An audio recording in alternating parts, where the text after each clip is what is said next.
And with detention facilities packed, Biden is completely losing control of the border. No surprise there. Joining me now, former commissioner of the U.S. Customs and Border Protection, is a visiting fellow at the Heritage Foundation as well. Mark Morgan is back with us. Mark, great to see you. Thanks, Grant. What do you think the crisis will become on the border? How bad will it get, Mark? Well, Grant, first of all, I couldn't have just outlined what we're facing right now as good as you just said it. So you were spot on in everything you just said. This is something that absolutely was addressed. Yeah, you did, Grant. I mean that. Look, this is something. I appreciate it.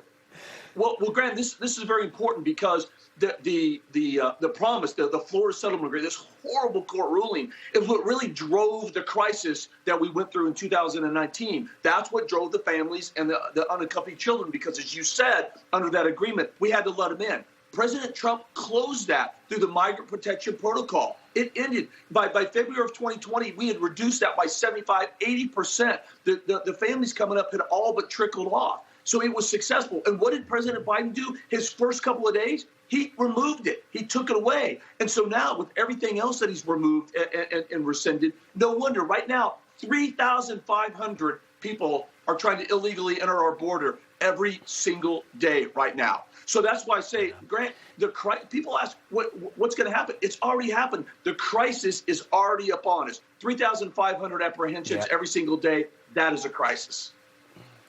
I know I've talked to Border Patrol agents personally, and they say they are overwhelmed in these sections where really it was starting to see, and as you mentioned, the stop of the flow here. But I guess, why should we be surprised? You know, the Democrats have been weak on crime everywhere in the heart of the country. There's no ramifications anymore for committing crimes. Now they're just telling illegals coming here there's no ramifications if you're going to try to cross into the country illegally. So why would they stop?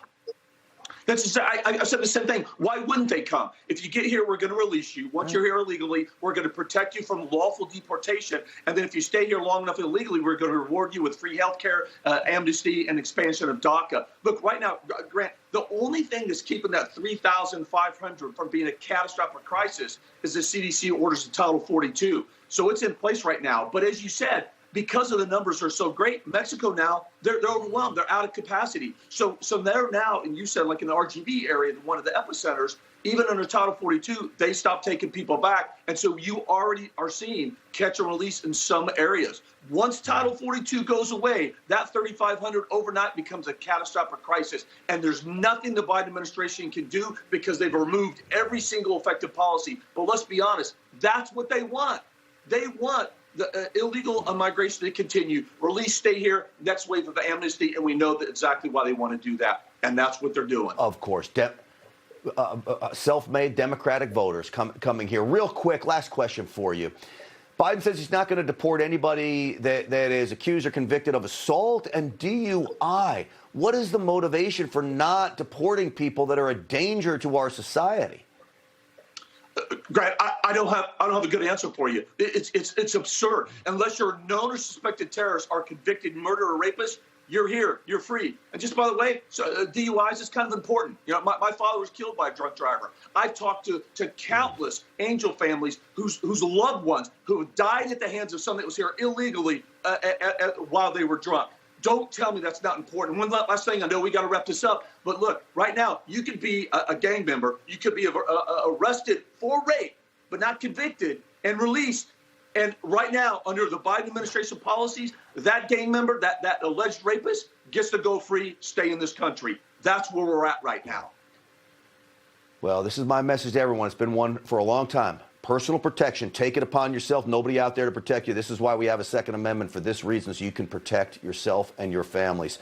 Mark Morgan, I appreciate it. I know you stay in touch with the men and women that work the border. You make sure you give them a big thumbs up from all of us here at Stinchfield. Will do. I always do. Thanks, Grant. Thanks for watching the Heritage Foundation's YouTube channel. With more than 500,000 members, we are the nation's largest conservative research and education institution. We believe the principles and ideas of the American founding are worth conserving and renewing. Please help us further our mission by subscribing to this channel and sharing our videos with your family and friends.